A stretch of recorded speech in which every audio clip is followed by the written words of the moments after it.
నమస్కారం. రేషియా టీవీ వార్తలకు స్వాగతం. నా పేరు కృష్ణకుమార్. వార్తల్లో ముందుగా హెడ్లైన్స్.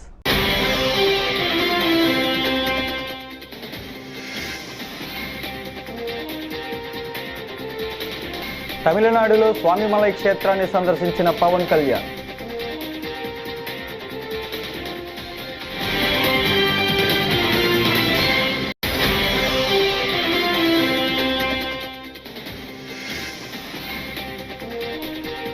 అనిల్ పేరుతో పోస్టులు పెట్టిన వ్యక్తిపై ఆధారాలతో ఫిర్యాదు చేశా పృథ్వీరాజ్.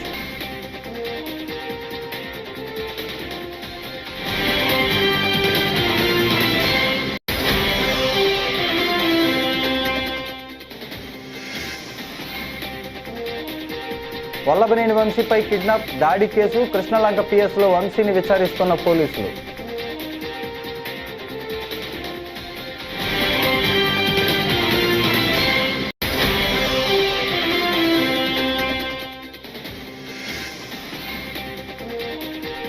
సిఐడి కేసుల్లో తులసిబాబుకు ఫీజు 48 లక్షలు, ఏసీబీకి లేఖ రాస్తా రఘురామకృష్ణంరాజు.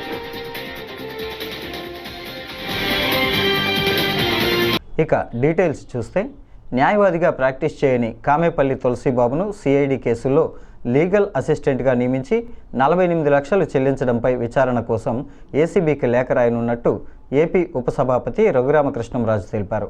తనపై జరిగిన కస్టోడియల్ టార్చర్ కేసుకు సంబంధించి న్యాయమూర్తి ఎదుట 164 స్టేట్మెంట్ ఇచ్చేందుకు ఆయన బుధవారం గుంటూరు జిల్లా జైలుకు వచ్చారు. నా కస్టోడియల్ టార్చర్ మే 14 రాత్రి ఇదే గుంటూరులో, ఇక్కడికి కొత్తపేట దూరం ఉంటుందా సిఐడి వాళ్ళ ఆఫీసు, సో అక్కడ ఆ రోజు నన్ను ఎలాగ కొట్టిన విధానం పెట్టిదనినా అనేది 164 స్టేట్మెంట్ ఇవ్వడానికి వచ్చా. అది ముఖ్యంగా పర్పస్ అది. తర్వాత మరి నిన్న ఏపీ హైకోర్టులో తులసిబాబు బెయిల్ గురించి, లేదంటే మొన్న విజయ్ పాల్ లోవర్ కోర్టులో, జిల్లా కోర్టులో ఆయన బెయిల్ పిటిషన్ కూడా విచారణకు వచ్చింది. అప్పుడు ఒక తెలిసిన కొత్త విషయం ఏంటంటే, సునీల్ కుమార్ అండ్ తులసిబాబు వీరి అనుబంధం, దాని గురించి చాలా స్పష్టంగా ఒక కొత్త విషయం బయటకు వచ్చింది. అది తులసిబాబుని 2026 అక్టోబర్, అంటే 6/10/2020లో ఈయనకి ఒక ఇద్దరు ప్రముఖ న్యాయవాదులు అవసరం వచ్చింది. ఆయన తులసిబాబుని ఇంకొక కిరణ్ అనే ఇంకో అతన్ని లీగల్ అసిస్టెంట్స్ అని చెప్పి ఒక పేరు పెట్టి తీసుకున్నారు. తీసుకున్న తర్వాత తెలిసింది ఏంటంటే, ఈ తులసిబాబు అన్న అతనికి అసలు ఈ అడ్వకేట్ కాదు, లా చదువుకున్నంత మాత్రాన అడ్వకేట్ ఎవరు. సో అంచేత అడ్వకేట్ కానీ తులసిబాబుని తీసుకున్నందుకు సో అతన్ని ఎన్రోల్ చేయించారు. ఇప్పుడు 2021 నా కస్టడీ టార్చర్ అన్ని అయ్యాక 2021 అక్టోబర్ లో ఇక్కడ బార్ కౌన్సిల్ ఎన్రోల్ చేయించారు. బట్ ప్రాక్టీస్ చేయాలంటే ఆల్ ఇండియా బార్ ఎగ్జామ్ ఒకటి రాయాలి, ఏబిఎం అని. ఆ ఎగ్జామ్ రాయాల. అది 2023 మేలో ఆ ఎగ్జామ్ చేసాడు అతను. అప్పుడు దాకా కోర్టుకి వెళ్ళి ప్రాక్టీస్ చేయడానికి లేదు అతను. సరే, ఇది ఇలా ఉండగా 2021లో ఆయన ₹1 కోటి డబ్బులు కావాలి నా లీగల్ విచారణలకు వాటికి. అతన్ని అపాయింట్ చేసినప్పుడు హైకోర్టులో ట్రయల్ అది కండక్ట్ చేయడానికి అవసరం ఉంటుందని అపాయింట్ చేశాడు. హైకోర్టులో ట్రయల్ ఉండదు, ట్రయల్ కోర్ట్స్ లోనే, జిల్లా కోర్టులోనే ట్రయల్ ఉంటుంది తప్ప హైకోర్టులో ట్రయల్ ఉండదు. సో ట్రయలే ఉండని హైకోర్టుకి ట్రయల్ కోసం తులసిబాబుని ఎంపిక చేసుకుని తర్వాత ₹1 కోటి డబ్బు అడిగినప్పుడు సుప్రీం కోర్టులో అడ్వకేట్ ఆన్ రికార్డ్స్ కి, సీనియర్ అడ్వకేట్స్ కి డబ్బులు ఇవ్వాలి అని చెప్పి ఈయన అడిగిందే తడవగా జగన్మోహన్ రెడ్డి ప్రభుత్వం ₹1 ఇచ్చింది. ఆయన ఇచ్చిందే తడవగా నవంబర్లో డబ్బులు ఇస్తే ఫిబ్రవరిలో ఒకే రోజు 12 కేసులు, ఆ 12 కేసులు అగ్రిగోల్డ్, అభయ గోల్డ్ ఉన్నాయి, వీళ్ళు దందా చేసిన కేసులన్నీ. అందులో నాదొకటి, 7వ నెంబరు నా కేసు. ఈ అన్నిటికి ఒకే రోజు 48 లక్షలు. అప్పటికి ప్రాక్టీస్ చేయడానికి అర్హత లేని వ్యక్తికి ఈ సునీల్ కుమార్ 48 లక్షలు. ఆ మిగిలిన దాంట్లో ఇంకో 48 లక్షలు ఇంకో పేరు మీద. అతని వివరాలు నేను పూర్తిగా తెలుసుకోలేదు, కానీ అతను కూడా ఇలాగే మరి చెట్టు కింద ప్లేడర్ కూడా కాదు, ఎందుకంటే ప్లేడరే కాదు అతను. అటువంటి వాళ్ళకి ఆ ₹1 కోటి స్వాహా చేయడం జరిగింది. నేను కూడా ఒక లేఖ కూడా రాస్తున్నాను ఏసీబీకి. ఇంత బ్లేటెంట్ గా ఒక న్యాయవాది కాని వ్యక్తికి న్యాయ సలహాదారుడిగా పెట్టుకుని గవర్నమెంట్ కి ఏమో సుప్రీంకోర్టు ఫీజులు అని చెప్పి అదే అమౌంట్ ని వీళ్ళకి ఇచ్చేయటం, న్యాయవాది కాని వాడికి ఇచ్చేయటం అన్యాయం అనే పాయింట్ మీద ఇది కరప్షన్ కింద వస్తుంది. ఈ కరప్షన్ మీద విచారణ జరపాలి అని చెప్పి ఒక లేఖ కూడా నేను ఏసీబీకి సమర్పిస్తున్నా. సస్పెన్షన్ కూడా చేయకుండా జీతం ఇస్తూ ఉంటే ఈ పాల్ అండ్ కంపెనీ వీళ్ళు ఎవరో నోరు ఇప్పట్లా. ఎవరైనా ఎందుకు ఇప్పుతాడు నోరు? అతను ఏదో చెప్తాడు మనం అంటే భయంరా. ఎందుకంటే ఆ మధ్యన వీళ్ళకు అసోసియేషన్ ఉంది కదా ఇతనికి, అంబేద్కర్ ఇండియా మిషన్, దాని వైస్ ప్రెసిడెంట్ తాయిక్వాండో శ్రీను అని అతను స్టేట్మెంట్ ఇచ్చాడు హిందూ పేపర్ లో, చదివా ఇందాక నేను.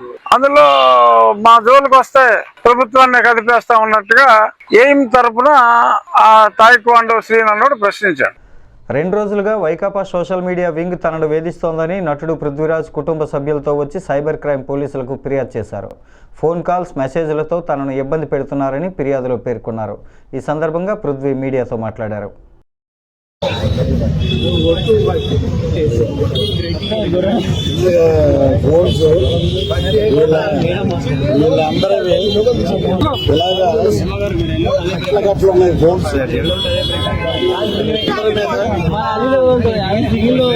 వీళ్ళందరి మీద సైబరాబాద్ లో మేము పెట్టాము కంప్లైంట్.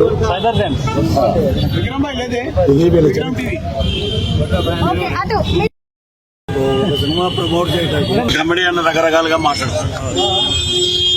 చాలా వేదికల మీద చాలా మంది మాట్లాడారు. వాడి మాట గట్టిగా ఉంటుంది. మేము ఈస్ట్ వెస్ట్ నుంచి వచ్చాం. అధికారం ఉంటుంది. ఫస్ట్ వేసినప్పుడు 100 గొర్రెలు ఉండాలి. లాస్ట్కి వచ్చేటప్పుడు ఏంట్రా గొర్రెలు ఏముందంటే అది సెటరికల్ గా నేను మాట్లాడాను. అంతేగాని సినిమా లేదు.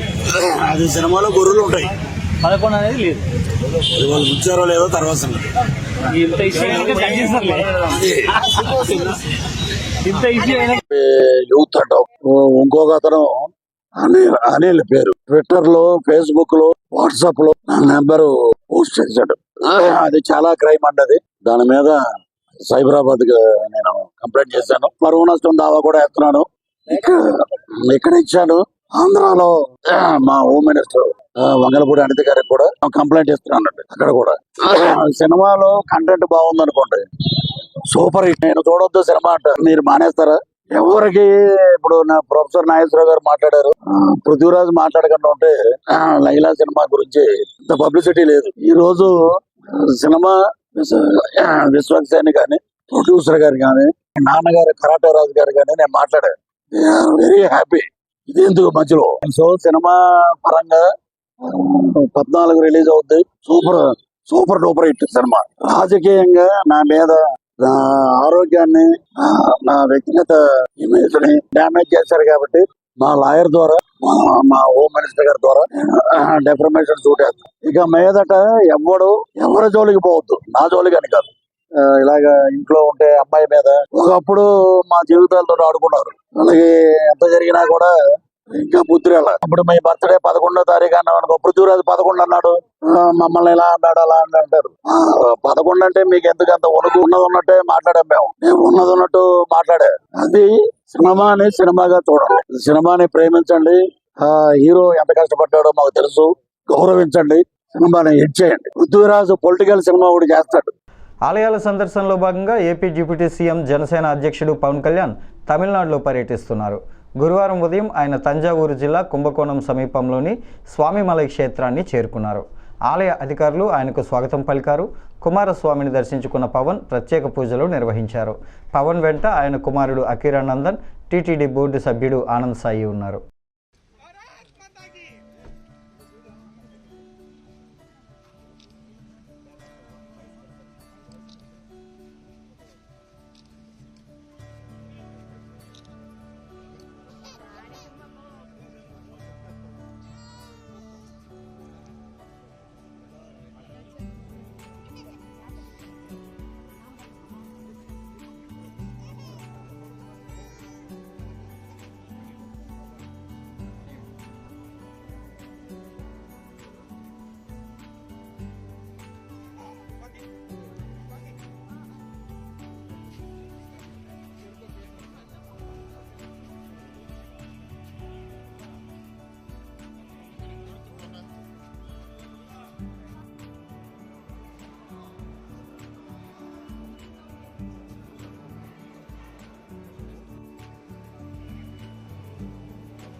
కిడ్నాప్ బెదిరింపు దాడి కేసులో వైసీపీ నేత మాజీ ఎమ్మెల్యే వల్లభనేని వంశీని విజయవాడ పడమట పోలీసులు అరెస్టు చేసిన సంగతి తెలిసిందే.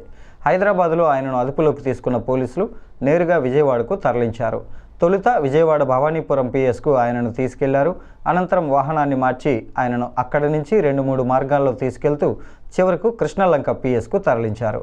కృష్ణలంక పిఎస్లో ప్రస్తుతం ఆయనను విచారిస్తూ ఉన్నారు. గంట నుంచి ఆయన విచారణ కొనసాగుతుంది.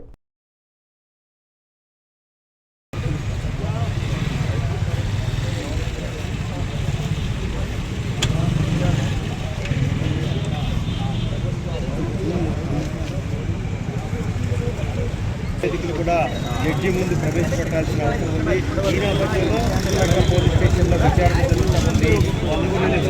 పూర్తయిన తర్వాత ఇక్కడ నుంచి విజయవాడ ప్రభుత్వ ఆసుపత్రికి ఇప్పటికే తోపడినటువంటి సమాచారం అందించారు పోలీసులు. అక్కడ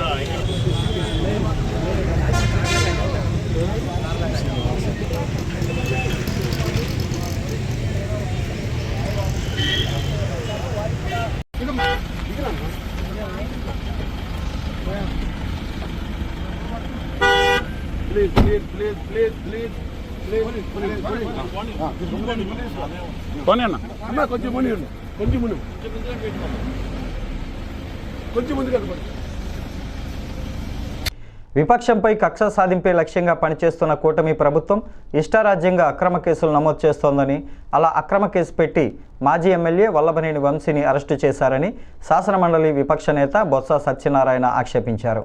వల్లభనేని వంశీ అరెస్టును ఖండిస్తున్నట్లు ఆయన ప్రకటించారు. ఓ పక్క అప్పుడే ఇంకా ఎండాకాలం రాలేదు కానీ పవర్ కట్లు స్టార్ట్ అయిపోయాయి. ఏదైతే ఇంకో పక్క వచ్చి గత ప్రభుత్వంలో అన్యాయాలు జరిగిపోయేవి అని వాటి మీద ఎంక్వైరీ కమిటీలు వేస్తున్నారు. మళ్ళీ ఆ రిపోర్టులను వచ్చి అప్పుడున్న అధికారంలో ఉన్న ఆ అధికారులు వచ్చి వాళ్ళే తప్పుడు రిపోర్ట్ ఇచ్చేస్తున్నారని చెప్పి వాళ్ళే చెప్తున్నారు. నాకు అర్థం అవ్వట్లే అసలు ఏమి ఆలోచన చేస్తున్నారో, ఏమి జరుగుతుందో, రాష్ట్రంలో ఏం కార్యక్రమాలు జరుగుతున్నాయో అర్థం అవ్వట్లేదు. ఇవాళ ఉదయం కూడా చూసాం. మళ్ళీ అవసరమైతే మళ్ళీ రిపోర్ట్లు తెప్పిస్తాం, మళ్ళీ చేస్తాం. ఫ్రీ హోల్డింగ్ అన్నారు. ఓ అక్రమాలు జరిగిపోయి విశాఖపట్నంలోను, విజయనగరంలోను, శ్రీకాకుళంలోను, రాష్ట్రంలో అన్ని చోట్ల ఎన్నో అక్రమాలు జరిగిపోయేవి. వేలాది ఎకరాలు వచ్చి ఫ్రీ హోల్డ్ చేశారు. అవన్నీ ఆపుతాము అన్నది. ఏం జరిగింది గత 9 నెలలు బట్టి చెప్పండి. ఇకపోతే విద్యారంగం మీద ఒకరోజు వచ్చి 13 లక్షల మంది పిల్లలు తగ్గిపోయారు, ఒకరోజు వచ్చి 5 లక్షల మంది తగ్గిపోయారు, ఒకరోజు వచ్చి స్కూళ్ళు మూసేశారు అని చెప్పారు. నిన్న వచ్చి ఈ ప్రభుత్వం వచ్చి తీసుకునే విధానం వల్ల మా స్కూళ్ళు మూసేస్తారని ఒక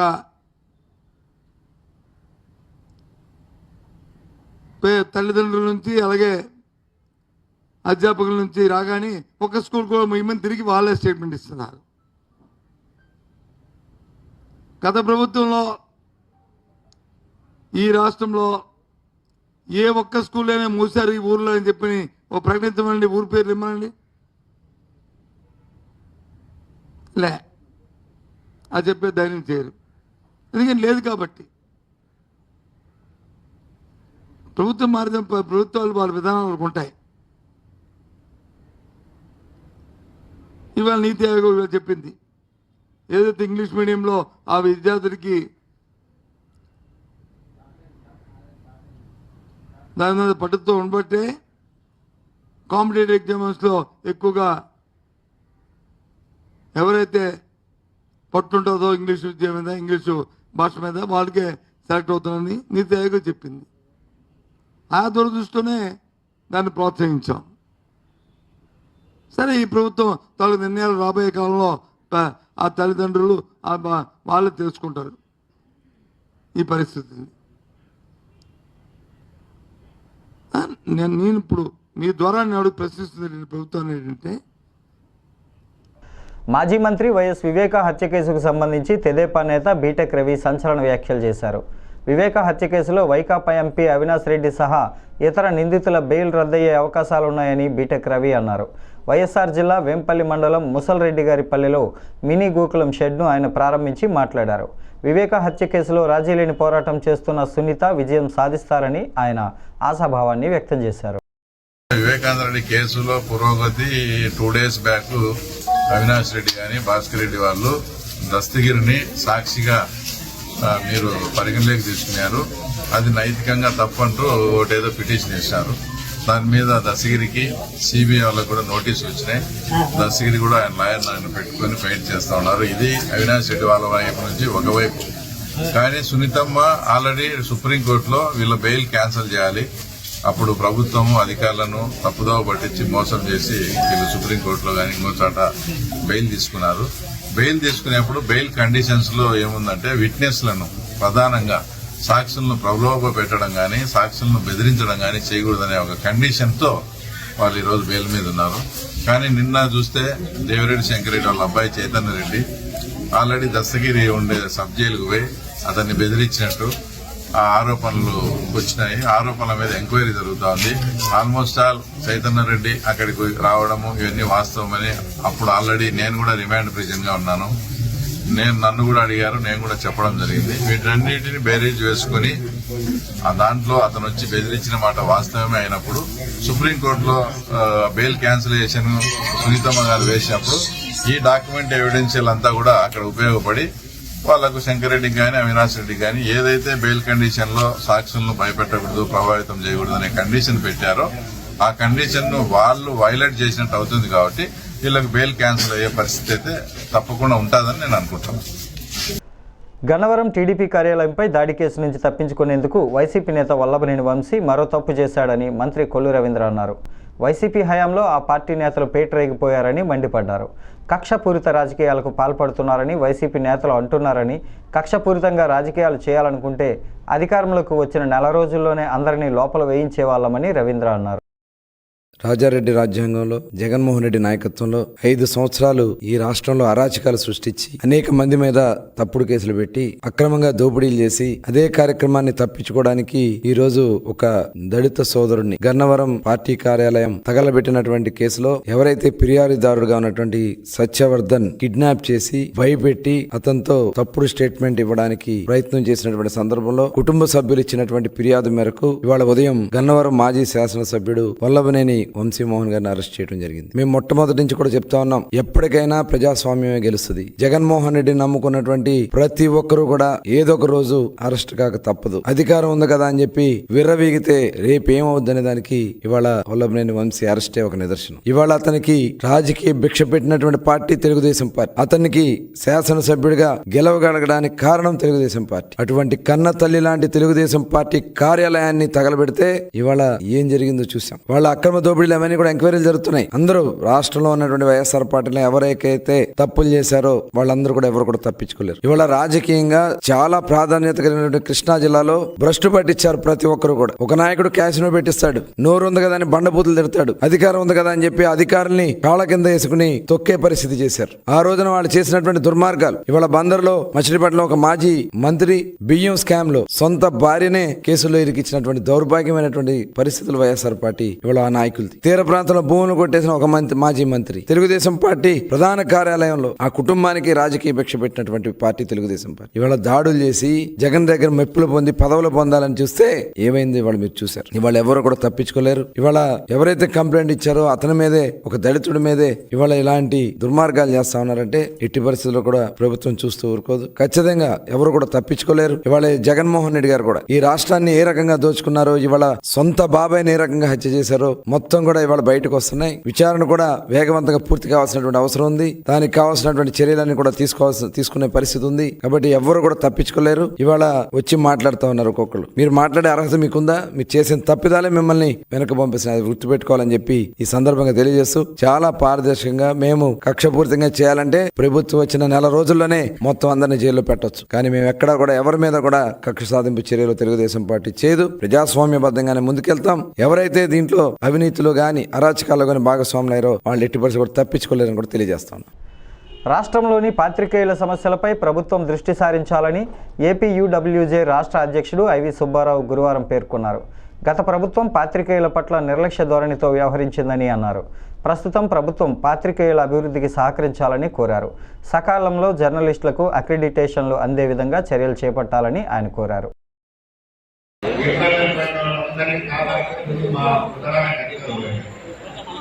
చాలా చేసే కూడా నేను ఒప్పుకున్నా. గత ప్రభుత్వంలో ఇబ్బంది పెట్టడంలో మీరు ఇదివరకు పట్టించుకోలేదని జరిగింది. నేను చెప్పమంటే మీకు కుటుంబ సభలో మొత్తం చదివి వినిపించాను. మీరే ఇబ్బందులు పడ్డారు అవన్నీ చెప్పండి. కానీ మాకు గౌరవం పెంచారు కుటుంబ ప్రభుత్వం వచ్చిన తర్వాత. గతంలో ముఖ్యమంత్రి కాన్ఫరెన్స్ లో పెట్టేవాళ్ళు, ఈ ముఖ్యమంత్రి ఆవిష్కరించారు. 2014 19 మధ్య నేను నెలకి ఒక 10 సార్లు 15 సార్లు ఏదో పనిగా సచివాలయానికి వెళ్ళేవాడిని. 19 నుంచి 24 మధ్య 2 సార్లు వెళ్ళాను. మళ్ళీ ఇప్పుడు ఈ ఎందుకంటే మంత్రులు ముఖ్యమంత్రి అంతా ఆలోచిస్తున్నారు. శాఖలు అధికారులు మాకు సంబంధించిన పనులు కూడా అందువల్ల మాకు ప్రెస్ కాన్ఫరెన్స్ ఏ మంత్రి అయినా మీడియా భాగాన్ని పట్టడం అంతా గౌరవం బాగానే ఉంది. పనులు మాత్రం ఒక్కటి కూడా కావాలి. నేను ప్రధానంగా దృష్టి చేసుకొచ్చేది అక్రిడేషన్ సమస్య. 2019లో వైసీపీ ప్రభుత్వ అధికారులకు వచ్చారు. ఈ రాష్ట్రంలో 23,000 మందికి అక్రిడేషన్ ఉన్నాయి. ప్రభుత్వ గుర్తింపు కార్డు ఆ ప్రభుత్వం దాన్ని 9,000 కుదించింది. వివిధ రకాల నిబంధనలు పెట్టి తనకు అనుకూలంగా వివిధ రకాల కారణాలు చాలా మంది ప్రధాన పత్రికలు ఛానల్స్ అప్డేట్స్ లేకుండా చేశారు. ఇప్పుడు తెలియదు. మెగాస్టార్ చిరంజీవి ఇటీవల వారసత్వం కోసం మనవడు కావాలని వ్యాఖ్యానించారు. వీటిని కేఏ పాల్ ఖండించారు. ఆడపిల్లలు వారసులు కారా? తొలి ప్రధాని నెహ్రూకు వారసురాలుగా అత్యద్భుతంగా పనిచేసిన మాజీ పీఎం ఇందిరాగాంధీ గురించి వినలేదా అంటూ ప్రశ్నించారు. పద్మభూషణ్ మాజీ ఎంపీ అయిన వీరు ఇలాంటి దిగజారుడు వ్యాఖ్యలు చేయడం సిగ్గుచేటని, మహిళలకు క్షమాపణలు చెప్పాలని డిమాండ్ చేశారు. చిరంజీవి పలికిన మాటలు నేను తీవ్రంగా ఖండిస్తున్నాను. నాకు మనవరాలు పుట్టింది, మనవడు పుడితే బాగుండు. అరే 75 కోట్ల మంది మహిళలు ఈ దేశంలో ఉంటుండగా తల్లులు, చెల్లెలు, అక్కలు ఎంతో గౌరవించిన మన సమాజంలో ఒక పద్మభూషణం పొందిన చిరంజీవి అమ్మాయిల్ని, మహిళల్ని కినపరిచినట్టు మాట్లాడడం కాదా? ఇప్పటికే కట్నాలు కట్టలేక ఎంతో మంది ఆత్మహత్యలు, పిల్లలు కూడా చంపిస్తుంటే తల్లిదండ్రులు మనం ఖండించవలసింది పోగా వాళ్ళని కండోన్ చేయడమే కదా ఇది. వెంటనే చిరంజీవి క్షమాపణ చెప్పాలి. మహిళా కుటుంబాలందరికీ తల్లి లేనిదే పిల్ల లేదురా బాబు, తెలుసుకోరా చిరంజీవి ఏం మాట్లాడుతున్నా? నాకు దేవుడు 2 కూతుర్లు ఇచ్చాడు, గర్వపడ్డాను. తర్వాత కొడుకునిచ్చాడు. నేను అడగలే. దేవుడు ఇచ్చిందే మనం తీసుకోవాలి. అదే ప్రసాదం, అదే భాగ్యం. మోపిదేవి వారిపు వద్ద పండిస్తున్న క్యాబేజీకి గిట్టుబాటు ధర లేదని, కొనేవారు కూడా కరువయ్యారని రైతులు సింహాద్రి, రంజిత్ బాబు, శ్రీహరి ఆవేదన వ్యక్తం చేశారు. గురువారం క్యాబేజీ తోటలను రోటావేటర్తో తొక్కించి వేశారు. వారు మాట్లాడుతూ ఎకరానికి 60,000 ఖర్చు పెట్టి పంట సాగు చేశామన్నారు. కొనేవారు లేక పంటను తొక్కించాల్సిన పరిస్థితి వచ్చిందని వాపోయారు. ఆయన కూడా నా పేరు శ్రీహరి, మోపిదేవి మండలం. నేను క్యాబేజీ 4 ఎకరాలు వేసాను. వేసి ఈ వరద పోయిన తర్వాత ఈ నారులు ఒకసారి టైట్ వచ్చి నారులు దొరక్క మదనపల్లి నుంచి తెప్పించాను. నేను మదనపల్లి నుంచి 60 పైసలు 70 పైసలు మధ్యలో రకరకాలుగా మనం తీసుకున్న నారును బట్టి ఇచ్చారు. నారు ఏదో రకంగా తెచ్చి నారు నాటినా కానీ ఎకరానికి 45 నుంచి 60,000 వరకు ఖర్చు వచ్చిందండి. మొత్తం ఏ ఖర్చు ఉన్నా కానీ చివరికి వచ్చేసరికి అది 50,000 కాదు కదా, 40,000 కొనేవాళ్ళు కూడా లేకుండా పోయింది. నేనైతే ముందే రోటోవేటర్ వేసాను. ఈ మార్కెట్ ఒడిదొడుకులు ఇది నడవట్లేదని చెప్పి రోటోవేటర్ వేసి వేరే పైరుకి ఆల్టర్నేటివ్ చూసుకున్నాం. ఇక ఆల్టర్నేటివ్ లేక కూడా అలా వదిలేసిన చేలు చాలా ఉన్నాయండి. ఇది గవర్నమెంట్ ఎవరో ఏమి చేయలేని పరిస్థితిలో ఇవాళ రోటోవేటర్ వేయాల్సిన పరిస్థితి వచ్చిందండి. ప్రభుత్వం ఆదుకొని గిట్టుబాటు ధర టోటల్ లాస్. ఆల్రెడీ గవర్నమెంట్ ఇవన్నీ నోట్ చేసుకున్నారండి. ఇది క్యాబేజీ ఎంత వేసింది ఏంటి అనేది నోట్ చేసుకునే ఉంది గవర్నమెంట్ దగ్గర. దీన్ని బట్టి ఏమన్నా కాంపన్సేషన్ ఇప్పిస్తే బాగుంటుందని అనుకుంటున్నాం. రాజమహేంద్రవరం రూరల్ కడియం మండలం వేమగిరిలో ఎన్డీఏ కూటమి నాయకుల ఆధ్వర్యంలో ఉమ్మడి ఉభయ గోదావరి జిల్లాల పట్టభద్రుల ఎమ్మెల్సీ ఎన్నికల ప్రచారంలో భాగంగా రాజమహేంద్రవరం రూరల్ శాసనసభ్యుడు గోరంట్ల బుచ్చయ్య చౌదరి ఆదేశానుసారం నేడు వేమగిరి తోట ఏరియా నందు టీడీపీ యువ నాయకుడు డాక్టర్ గోరంట్ల రవిరామ్ కిరణ్, కడియం ఎంపీపీ వెలుగుబంటి ప్రసాద్, మాజీ ఎంపీపీ మార్గాని సత్యనారాయణ, కడియం మండల అధ్యక్షుడు వెలుగుబంటి రఘురామ్ నాని, రాష్ట్ర బీసీసీఎల్ రాష్ట్ర ప్రధాన కార్యదర్శి జోన్ 2 కోఆర్డినేటర్ చెల్లిబోయిన శ్రీను, వేమగిరి గ్రామ అధ్యక్షుడు గుత్తుల కృష్ణ, జనసేన నాయకులు మరియు ముఖ్య నాయకులతో కలిసి గ్రాడ్యుయేట్ పట్టభద్రుల ఓటర్స్ ఇంటింటికి వెళ్లి కూటమి ఉమ్మడి ఎమ్మెల్సీ అభ్యర్థి పేరాబత్తుల రాజశేఖరంకు మొదటి ప్రాధాన్యత 1 నెంబరుపై ఓటు వేసి గెలిపించడమని కోరడమైంది. ఈ కార్యక్రమంలో కూటమి నాయకులు వాసంశెట్టి నాగబాబు, దంగేటి రాంప్రసాద్, కొప్పిశెట్టి నాగేశ్వరరావు, దంగేటి శ్రవణ్ కుమార్, గుత్తుల శేషగిరి, వాసంశెట్టి రమణ, జాన్ బాబు, దంగేటి శివ, వాసంశెట్టి వెంకట్రావు, జనసేన నాయకులు కోల శ్రీను, కొప్పిశెట్టి రాజేష్, సుంకర గోపాలకృష్ణ, పులుపు రవి, రామకృష్ణ నాయుడు తదితరులు పాల్గొనడం జరిగింది.